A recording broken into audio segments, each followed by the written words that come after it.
অর্থাৎ পঞ্চম দিনেও ছবিটার কিন্তু এতটুকু পরিবর্তন হয়নি। আর এরই মধ্যে যে খবর পাওয়া যাচ্ছে, শ্রীলঙ্কায় ইরানের যুদ্ধ জাহাজে হামলা চালালো আমেরিকা। হামলা চালিয়ে সেই যুদ্ধ জাহাজ ধ্বংস করে দেওয়া হয়েছে।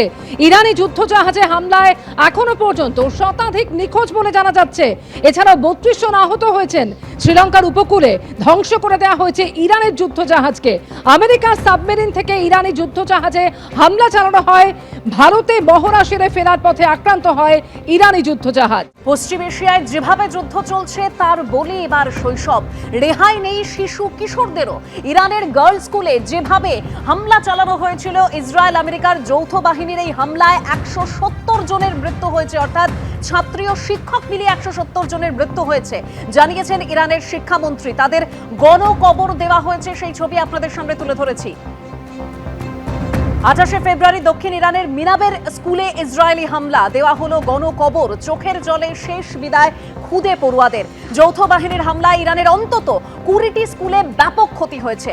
মানবতার উপর এমন হামলা বিরল, প্রতিক্রিয়া ইরানের শিক্ষামন্ত্রীর। আন্তর্জাতিক সংগঠনগুলির নীরবতা নিয়েও সরব ইরান। ভয়ঙ্কর হামলার পরও ইরানিদের মনোবল ভাঙেনি, মন্তব্য ইরানের শিক্ষামন্ত্রীর। একটি গার্লস স্কুলে হামলার খবর স্বীকার আমেরিকার।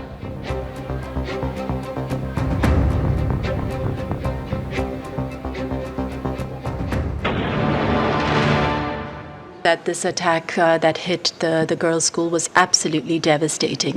I mean, children, little girls, in the middle of the school day, at the beginning of the school day, being killed in this manner, backpacks with, blood stains on them. This is absolutely horrific. And I think if there's any image that captures the essence of the destruction, despair, and senselessness and cruelty of this conflict, those are the images. International humanitarian law spells out that any attack must comply with the principles of distinction, proportionality, and precaution to protect civilians. If attacks are found to be directed against civilians or civilian objects or indiscriminate attacks, they are serious violations of international humanitarian law and may amount to war crime. আর ইতিমধ্যেই Hormuz প্রণালী, যে Hormuz প্রণালী তেল পরিবহনের অন্যতম মাধ্যম, সেই Hormuz প্রণালী এবং সেখানে 10টি তেলবাহী জাহাজে হামলা চালানো হয়েছে।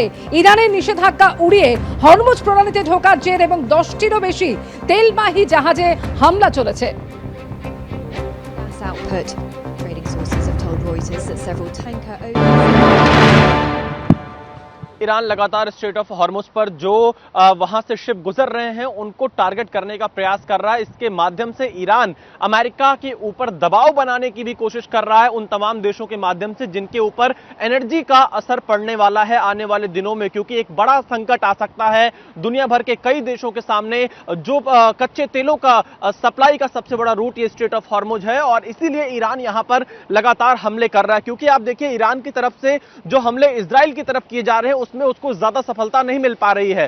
ईरान को सफलता पश्चिम एशिया के देशों पर हमला करने में मिल पा रही है, स्ट्रेट ऑफ हॉर्मुज पे शिप पर हमला करने में उसको सफलता मिल पा रही है। तो इसीलिए ईरान अब अपने आसपास के इलाकों पर ज्यादा हमले की कोशिश कर रहा है, जहां अमेरिकी सैन्य ठिकाने हैं या फिर जहां पर इजराइल के बहुत सारी चीजें स्टेक पर लगी हुई है। तो इसीलिए ईरान अब यहां पर कई शिप को लगातार टारगेट कर रहा है। देखना यही होगा कि इसका विकल्प क्या निकलता है, क्योंकि अगर ये बहुत लंबा चला चंदन तो इस जो असर है वो बहुत सारे देशों पर पड़ेंगे, आम लोग इससे बुरी तरह से प्रभावित होने वाले हैं। হরমুজ প্রণালীতে জাহাজ ঢোকায় 10টিরও বেশি তেলবাহী জাহাজে হামলা চালানো হয়েছে। অন্যদিকে লেবাননে ফের এয়ার স্ট্রাইক ইসরায়েলের। হিজবুল্লাহর ঘাঁটি লক্ষ্য করে আকাশপথে ড্রোন হামলা এয়ারফোর্সের। হিজবুল্লাহর অন্তত 250 আস্তানা ধ্বংস করে দেওয়া হয়েছে, এরকমই তেল আবিবের তরফে দাবি। বিশেষ প্রতিবেদন তুলে ধরেছেন আমাদের প্রতিনিধি বিশাল পান্ডে।